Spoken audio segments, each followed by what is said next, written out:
Hello guys. Just moved in to a new place. Stuff's still tossed and turned. Nothing's where it's gonna be at the moment. But had some backlog on movie theater movies from the year, so I figured tackle them on for the next 8, 9 weeks or whatever. Um, First one, going back all the way to February, so these are from a while back. Um, we're gonna talk about the Dracula from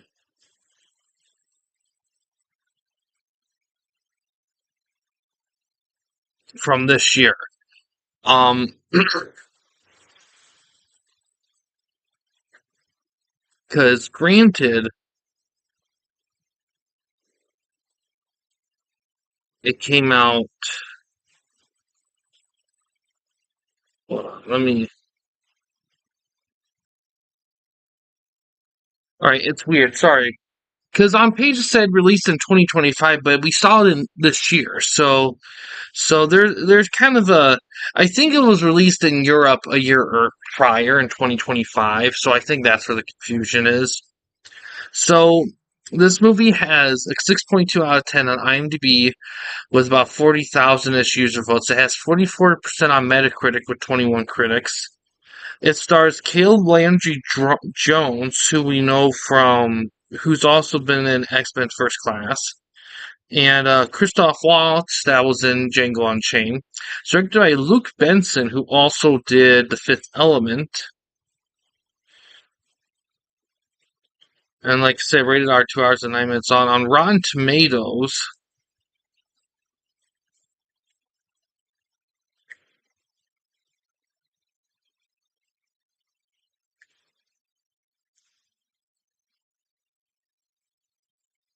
Yeah, and Rotten Tomatoes says 2026.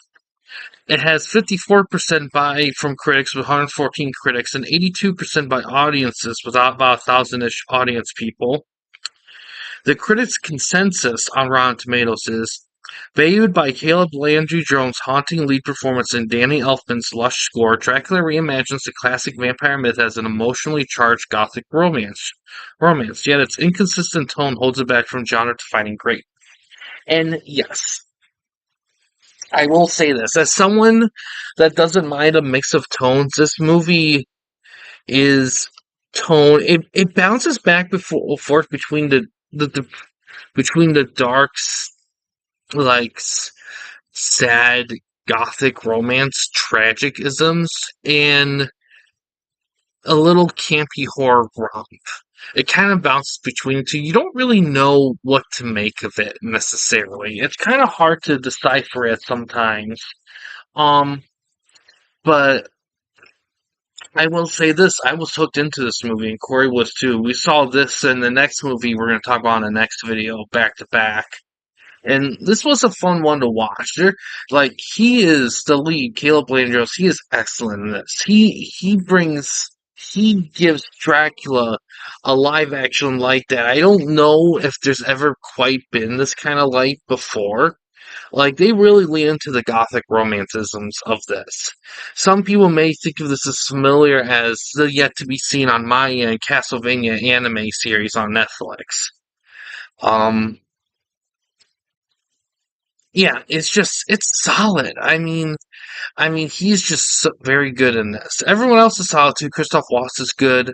They do play around with the Dracula stuff a little bit. They don't quite use the same names or same places, but the vibe is there. Like the pace and the tone is there. Um, and yeah, I like I said, they're exactly right. The one thing I think that holds this movie back is the shifting of the tone. It does feel like they're trying two different things. And I think if they did a better job explaining why he is the way he is in certain scenes and he's a different way in other scenes, I think it would have flowed better. But really, that's it. I can't think of any other issues. Everything else is solid. I mean, there's been 500 million Dracula adaptations, so something like this does feel refreshing. I just think it's important to keep in mind that it's not 100% flowy. There's gonna be a few moments. Sorry. Oh, phew. There are gonna be a few months where you're well, this doesn't quite jive with the rest of it, but it's still solid. Um, yeah, I don't really have much more to say about it. I mean, it was good seeing it in theaters. Um, you can see it at home. I think it'll be fine. Um, like I said, that's really the only issue. Is like it seems like they couldn't decide. Not just that, but they couldn't decide how to display the tone. I feel like if you wanted to do both, I think you could have with a better pace of stuff. But with the current pacing they established in the movie, it didn't. It wasn't kind with the tone, and not the tone. By the tone, it's really centered around the Dracula character because there will be moments where it does feel sad and tragic, and he sells it really well. And then there's moments where it is a little bit more horror campy-ish, and he's decent there too. But it's not. It is weird. Like I don't know. I think my best guess they threw that. They might have thrown those in to kind of. I don't know. Maybe to create some levity, so it's a little bit more of to kind of make the tone a little lighter. But I don't think they mixed it well. Um, But I think it's a solid film. Like it definitely, in terms of Dracula movies, if you want to watch a Dracula movie where he's not only the main character, but he is the character of the movie, this is a pretty solid one to watch for that. Um,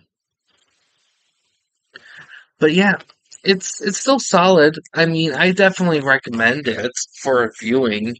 At least with like, I don't know, maybe for a date night or something like that, because it definitely has a romanticism in it. Like I said, it is rated R, so there is some of the adult elements. So you don't want to, you definitely don't want to watch it with kids. Oh no, not this one. This is definitely a grown up for sure. But I think that's all I got for this one. Yeah, solid movie, not perfect.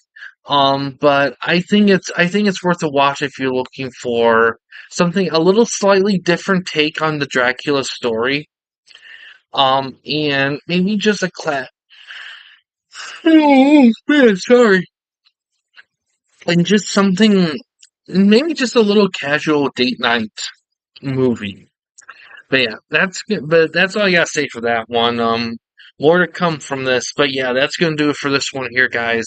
Thanks for watching. In case you guys want to chat with anyone at the camping company didn't want to use the YouTube comment section, we do have a couple options. First one is we have a Discord channel. You can find a link to that in the about page / about section of our channel. We also have a community tab in our channel as well. You can access that anywhere at any time. But yeah, guys, thanks for watching. Please subscribe and like the videos, and have a good day.